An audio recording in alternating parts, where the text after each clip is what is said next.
Little storyteller.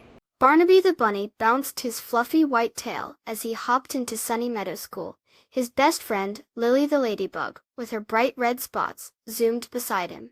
Today was drawing day. They rushed to their table, where crayons waited in colorful cups. But where were the pencils? Barnaby looked under his chair. Lily peeked inside the crayon box. No pencils! Suddenly, a little voice squeaked. We're tired of fixing all your mistakes. It was Pinky, a small round eraser with a friendly smile. He peeked out from behind a stack of books, followed by his eraser friends, Bluey and Greenie. You've hidden all the pencils? Barnaby asked, his long ears drooping a little. Bluey, a rectangular blue eraser, nodded.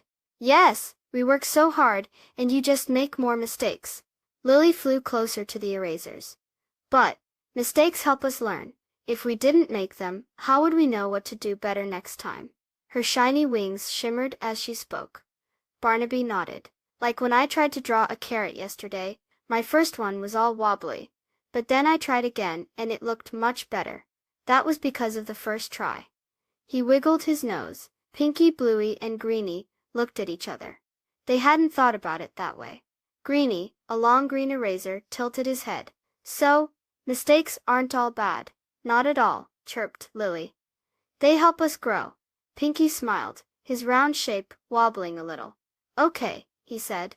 We'll give back the pencils. Soon all the children had their pencils back. Barnaby drew a big bright sun, and even though one of the rays was a little crooked, he smiled.